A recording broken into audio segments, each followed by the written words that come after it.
അയോധ്യ കൊള്ളയിൽ കേന്ദ്രത്തിനെതിരെ രാഹുലിന്റെ ആദ്യ നീക്കം. അയോധ്യ ക്ഷേത്രക്കൊള്ളയിൽ മൗനം വെടിഞ്ഞ ലോക്സഭാ പ്രതിപക്ഷ നേതാവ് രാഹുൽ ഗാന്ധിയുടെ ആദ്യ നീക്കം. വിഷയത്തിൽ ശക്തമായ അന്വേഷണം ആവശ്യപ്പെട്ട പ്രധാനമന്ത്രി നരേന്ദ്രമോദിക്ക് രാഹുൽ ഗാന്ധി കത്ത് നൽകി. പാർലമെന്റിന്റെ വർഷകാല സമ്മേളനം നാളെ തുടങ്ങാനിരിക്കെയാണ് രാഹുൽ കത്ത് നൽകിയതെന്ന് ശ്രദ്ധേയമാണ്. അയോധ്യ ക്ഷേത്രക്കൊള്ളയിൽ പാർലമെന്റിൽ പ്രധാനമന്ത്രി മറുപടി പറയേണ്ടി വരുമെന്ന മുന്നറിയിപ്പ് കൂടിയാണ് രാഹുൽ ഇതിലൂടെ നൽകിയിരിക്കുന്നത്.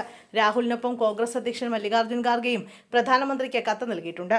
സുതാര്യവും സമഗ്രവുമായ അന്വേഷണം വേണമെന്നും അടുപ്പക്കാരനായ വിശ്വ ഹിന്ദു പരിഷത്ത് നേതാവായ ട്രസ്റ്റ് മുൻ ജനറൽ സെക്രട്ടറി ചമ്പത് റായി സംശയമുനയിൽ നിൽക്കുന്ന കൊള്ളയിൽ പ്രധാനമന്ത്രിക്ക് മിണ്ടാതിരിക്കാനാവില്ല എന്നുമാണ് ഇരുവരും നൽകിയ കത്തിന്റെ ഉള്ളടക്കം.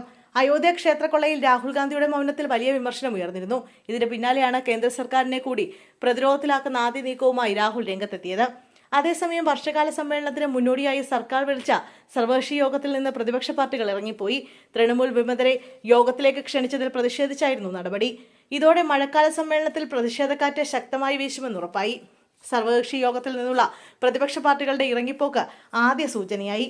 കോൺഗ്രസുമായി ഇടഞ്ഞ് പ്രത്യേക ബ്ലോക്കായിരിക്കാൻ നിശ്ചയിച്ച DMK അടക്കം പാർട്ടികൾ ഇറങ്ങിപ്പോക്കിൽ ഒപ്പം ചേർന്നു. തൃണമൂൽ വിമതരെ യോഗത്തിലേക്ക് ക്ഷണിച്ച നടപടിയെ MPമാർ ശക്തമായി ചോദ്യം ചെയ്തു. നാഷണൽ സിറ്റിസൺസ് പാർട്ടിയുമായുള്ള വിമതരുടെ ലയനം സ്പീക്കർ ഇനിയും അംഗീകരിച്ചിട്ടില്ല എന്നതടക്കം പ്രതിപക്ഷ MPമാർ ചൂണ്ടിക്കാട്ടി. പ്രതിഷേധം പ്രതീകാത്മകമാണെന്ന് അറിയിച്ച് പിന്നീട് MPമാർ യോഗത്തിലേക്ക് തിരിച്ചു കയറി. വളരെ പ്രധാനപ്പെട്ട ബില്ലുകൾ ഇത്തവണത്തെ സമ്മേളനത്തിൽ വരുമെന്നും പ്രതിഷേധിച്ച് വെറുതെ സമയം കളയരുതെന്നും പാർലമെന്ററി കാര്യമന്ത്രി കിരൺ റിജിജു പറഞ്ഞ് നിമിഷങ്ങൾക്കകമാണ് പ്രതിപക്ഷം വാക്കൌട്ട് നടത്തിയത്. FCRA ഭേദഗതി അടക്കം 6 പ്രധാന ബില്ലുകളാണ് ഈ സമ്മേളന കാലയളവിൽ സർക്കാർ കൊണ്ടുവരിക.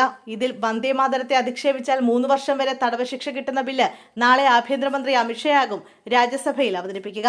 ഭരണഘടനാ ഭേദഗതി ബില്ലുകൾ പാസാക്കാനായി ഇന്ത്യ സഖ്യം പാർട്ടികളെ പിളർത്താനുള്ള സർക്കാർ നീക്കത്തെ പ്രതിപക്ഷം ശക്തമായി അപലപിച്ചിട്ടുണ്ട്. 360 പേരുടെ പിന്തുണ വേണമെന്നിരിക്കെ നിലവിൽ അംഗബലം 330 വരെ എത്തിയിട്ടുണ്ടെന്നാണ് ഭരണപക്ഷത്തിന്റെ അവകാശവാദം. പ്രത്യേക ബ്ലോക്കായിരിക്കുന്ന 22 DMK MPമാർ BJPയെ പിന്തുണയ്ക്കുന്നതിന്റെ സൂചന ഇതുവരെയില്ല.